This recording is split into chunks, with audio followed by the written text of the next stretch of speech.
धुळे शहरातील spice street या हॉटेलमध्ये मंगळवारी दिनांक 27 ऑक्टोबर 2020 रोजी संध्याकाळी 6 वाजता मराठा क्रांती मोर्चाची जिल्हा शाखेची बैठक संपन्न झाली।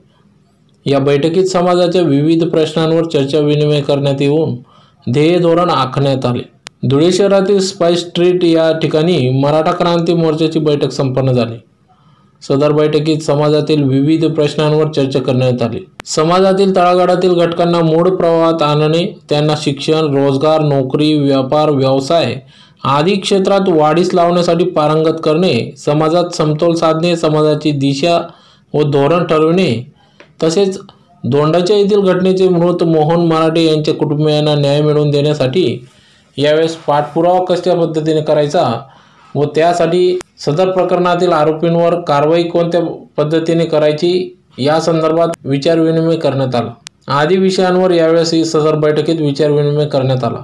सदर बैठकीच्या अध्यक्षस्थानी सुधाकर बेंद्रे हे होते, तर प्रमुख उपस्थितीत अमरनाथ नगरपालिकेचे सभापती उमेश दादा गुंजाळ यांनी उपस्थिती दिली। सदर या बैठकीत माजी आमदार शरद पाटील, सुप्रसिद्ध बांधकाम व्यावसायिक योगीराज मराठे, शिवसेनेचे संपर्क प्रमुख अतुलभाऊ सोनवणे, मनोज भाऊ मोरे, निंबा मराठे, विराज गवडे, हनुमंत ओगले, रावसाहेब कदम, दीपक रवंदड, प्रदीप जाधव, रावसाहेब कदम, आबासाहेब कदम, हनुमंत अवताडे, राजेंद्र इंगडे, दीपक रवंदड, महेश गायकवाड, साहेबराव देसाई, रजनीश निंबाळकर, विजय देवकर, आबासाहेब खैरनार, विक्रमसिंह काळे, राहुल गायकवाड, संदीप सुरवंशी, प्रकाश चव्हाण, समाधान सेलार, मुन्ना शितोडे, अमर फरताडे, तुषार रावडे, संजय गायकवाड, प्रल्हाद खामकर, श्याम निरगुडे, अविनाश बहादुर्गे, भरत वाघारे, लहू पाटील, वाल्मिक मराठे, बबलू सोनवणे, अशोकभाऊ सोडके, अमोल भागवत, आशिष देशमुख आदी सर्व पदाधिकारी यावेळेस उपस्थित होते। आपल्या घरातून लग्न किंवा कार्यक्रम केल्याचा अनुभव आला पाहिजे, त्याचं समाधान झालं पाहिजे, या पद्धतीचं आमचं येणाऱ्या काळाचं नियोजन आहे। आता आपल्या ते जिल्ह्यामध्ये देखील मोठे मोठे मराठा समाजाचे पुढारी झाले, परंतु टीका करण्याची किंवा काही नाव ठेवण्याची वेळ नाही, परंतु खरं लक्ष दिलं नाही। जर लक्ष दिलं गेलं असतं तर निश्चितपणे या शहरामध्ये समाजाचं एक मोठं कार्यालय, मोठं भवन आकारात आलं असतं। मागे शरद पाटील सर आम्ही बऱ्याच जागा पण बघत फिरलो, वडवाडीमध्ये वगैरे अशा 2-3 ठिकाणी जागा बघत फिरलो, परंतु ते काही दुर्दैवाने शक्य झालं नाही। परंतु येणाऱ्या काळामध्ये आम्ही ते करणार आहोत आणि आपण त्यासाठी आमच्या सोबत राहाल अशी मी अपेक्षा व्यक्त करतो। जे वार्डामध्ये जे कामं होते, आज आपला जो 41 नंबर वार्ड आहे माझा इथला, आज चांगला प्रथम सुसज्जित करून आज मोकळा झालेला आहे आणि आजूबाजूच्या वार्डचे बघितले नागरिकांनी मला बोलून घेतलं, दादा आमच्या वार्डमध्ये आणि आम्हाला कामं करून द्या। नगरसेवक काम करत नाही, पण मी विचार नाही केला हा कुठला पक्षाचा नगरसेवक आहे, तो कुठला पक्षाचा नगरसेवक नाही। एक सर्वसामान्यांची जी व्यथा होती ती ऐकून तिथल्या रस्त्याची कामं आज बांधकाम संबंधित सभामध्ये असताना कमीत कमी त्या 16-17 करोडची कामं त्यांना करून दिली आणि त्या माध्यमातून त्यांनी बाबा आपण आता 40गाव मध्ये आता परत हे करून आणि 40गाव मध्ये आल्यानंतर बघितलं, कारण की भावाची जी हत्या झाल्यानंतर जे काही आरोपी होते ते गदाट होते, त्याच्यामध्ये पुरं टाइम म्हणजे आज कोर्ट कचेरी तुम्हाला माहित असतं, कोर्ट कचेरी माणूस गेलो तर आयुष्य त्यामध्ये निघून जातो, सगळ्या मोठी सगळी ती आपल्याला असते। तरी मी या टाइमला इलेक्शन का लढलो नाही, कारण की चला आपल्याला बाबा कोर्ट कचेरी आहे, आपलं काम धंदा आहे, सगळ्या गोष्टी बघून अंबरनाथ आपलं जे काय बांधकामचा विषय होता तो पण आपल्या हातामध्ये होता, ते पण आपण सांभाळत होतं। या माध्यमातून सगळ्या गोष्टी करत करत करत आज इथपर्यंत कसं पोहोचलो।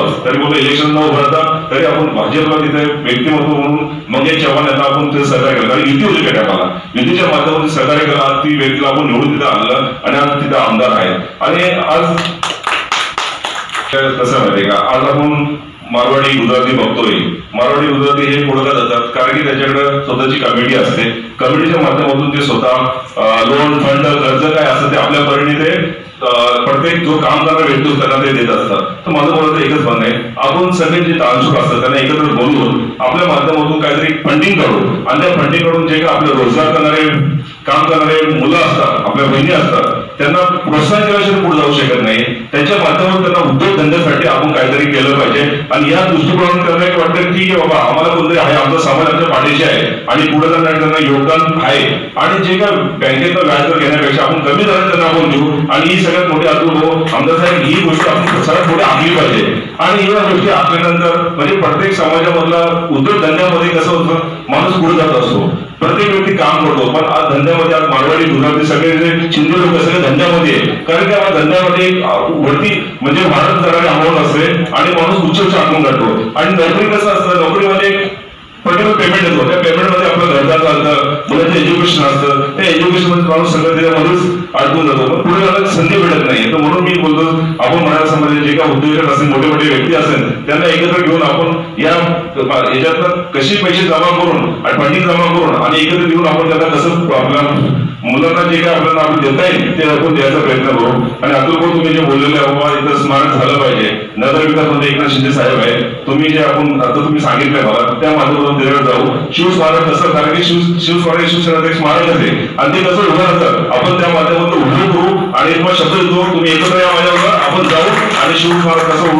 लोकांना उभं जाऊ उभं प्रयत्न करू.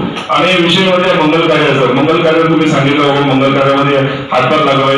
आज पपुलर फाउंडेशनच्या माध्यमातून तुम्हाला जे काही सहकार्य लागेल मी सगळं तुमच्या पाठीशी उभा असणार आहे आणि मंगल कार्यामध्ये जसं तुम्हाला लागणार मी सगळं तुमच्या पाठीशी असणार आहे. आणि असं आपण काम एकत्र जुटीने काम करत गेलो तर समाजाचा एक विकास होणार आहे आणि विकासाच्या माध्यमातून आपण आपली जी काय मागची पिढी आपण काम करतोय पण जे आपल्या मागच्या पिढीला आपण त्यांना वाव देऊन कसं पुढे जायचा प्रयत्न करणार आहे. आज जे यंग पिढी आहे त्या यंग पिढीला तुम्ही सहकार्य करा, त्यांना मोठं करा आणि जे वरिष्ठ आहे त्यांना मार्गदर्शन करा. कारण की यंग पिढीला माहिती पडून द्या बाबा यंग पिढी पण आज काम करत असलेले त्यांना माहित पडतं की बाबा आपण पुढे जायचं आहे, पण त्यांच्या नेतृत्वाखाली त्यांच्या उद्देशाने त्यांना जाऊन द्या त्यांना पुढे आणि त्या दृष्टीने आपण फक्त मार्गदर्शन राहू. आणि या मार्गदर्शनानंतर आज आपल्याला समाजामध्ये कसं मोठं काम मिळतोय आणि त्या माध्यमातून आपण सगळे एकत्र आले आणि इथं मला बोलले आणि मी तुमचा आभार व्यक्त करतो. जय जय. हा विषय आहे की बाबा आम्हाला जर गरमा एक सर्व्हिसमॅनला भेटला पाहिजे तर तुमची मला मदत पाणी तुम्ही आम्हाला हवा तिथे. तर त्या माध्यमातून मी सीओकडे गेलो, सीओला विचारलं सीओचा विषय काय आहे. त्यांनी सांगितलं माझ्या हातात काही नाही, नगर विकास मंत्री यांच्या हातामध्ये, तर तुम्ही तिकडे जाऊन त्या माध्यमातून तुम्ही बघा तिकडे. सीओ साहेब तुम्ही चला आमच्याबरोबर. आज मग सीओ साहेबांना आम्ही ठाण्याला गेलो, नगर विकास मंत्री एकनाथ शिंदे साहेब यांना भेटलो आम्ही. त्यांना ही सगळी व्यथा सांगितलं साहेब असाचा विषय आज त्यांना तो गरमा भरला पाहिजे कारण की देशावरती लढतात आणि ते लढल्यानंतर त्यांना जेव्हा त्यांच्या फॅमिलीला जो काय कर येतो तो कर माफ झाल्याशिवाय त्यांना पुढचे फायदे त्यांना भेटतील. आणि त्या दृष्टीने एका शिक्षकांनी ते सगळं त्यांचं हे लिहून घेतलं, आढावा घेतला, सगळ्या गोष्टी त्यांचं लेटर घेतले. मग करता करता आपण आपलं दादा भुसे एक सर्व्हिसमॅन मिनिस्टर आहे, आज त्यांच्याकडे आम्ही गेलो. मग त्यांनी तो परत तुरंत त्यांनी काय केलं, त्यांचा सचिवला बोलून घेतलंय बाबा हा तो आढावा आता तर करा. आणि जे एक्सप्रेस सर्व्हिसचे जे आमच्याबरोबर चेअरमन होते त्यांना बसून त्यांना किंवा तुम्हाला काय काय याच्यामध्ये फॉर्मॅलिटीज करायला तुम्ही तुमच्या पद्धती क्लिअर करून घ्या. आणि ते केल्यानंतर आज बोलायचं म्हणणं म्हणजे कसं तो पाठपुरावा केला आम्ही कंटिन्यू कमी 7 ते 8 वेळा त्यांच्या मागं लागून त्या गोष्टीचा पाठपुरावा करून आज तो कर माफ झालाय आणि आज सगळ्या एक सर्व्हिसमॅनला अख्ख्या महाराष्ट्रामध्ये अख्ख्या जिल्ह्यामध्ये आज त्यांना तो कर माफ झालेला आहे. माननीय उमेशदादा गुंजाळ या मराठा क्रांती मोर्चाचे अध्यक्ष आदरणीय मनोजदादा मोरे, धुळे जिल्ह्याचे धुळे तालुक्याचे माजी आमदार प्राध्यापक शरदरावजी पाटील, शिवसेना माजी जिल्हा प्रमुख अतुलदादा सोनवणे, या हॉटेलचे मालक योगीराज दादा, निंबादादा आणि इथं उपस्थित आपण सर्व बंधूंनो, आता मी निंबादादांना एक निश्चित आभार व्यक्त करतो. त्यांनी इतका चांगला कार्यक्रम इथे घडवून आणला आणि आदरणीय उमेशदादा यांनी पण इच्छा प्रकट केली की धुळ्याच्या कार्यकर्त्यांना भेटायचं आहे. आणि मला त्यांच्यातलं एक आठवलं की चुंबकीय व्यक्तिमत्व ज्याला म्हणतात मॅग्नेटिक पर्सनॅलिटी, की त्यांच्याजवळ माणसं स्वतः ओढले जातील. आणि त्यांनी जे त्यांची कार्याची पद्धत आपल्याला सांगितली की आपण ऐकली की खरं सच्चा कार्य करणारा काम करणारा कार्यकर्ता म्हणता येईल, नेता नाही. आणि त्यांनी सांगितलं की राजकारणाशी माझा फार जास्त काही संबंध नाही, पण राजकारणाच्या माध्यमातून समाजकारण कसं करावं याचा परिपाठ त्यांनी आपल्यासमोर घालून दिलेला आहे. आणि मी उमेदवारांना त्याच्या भावी आयुष्यामध्ये शुभेच्छा व्यक्त करतो. आणि समाज जास्त त्यांनी आपण जे जे त्यांच्याकडनं अपेक्षा व्यक्त केल्या त्या प्रत्येक अपेक्षा त्यांनी असं म्हटलं नाही की मी त्याच्यात काही करणार नाही किंवा मला शक्य नाही. जे जे आहे ते सर्व धावून धडाडीने काम करण्याची त्यांची जी वृत्ती दिसते आपल्याला, त्याचा निश्चितच समाजासाठी धुळ्यासाठी आपल्याला उपयोग होईल, आपण उपयोग करून घेऊ. आणि आपल्या सर्वांना परत मी एकदा धन्यवाद देतो की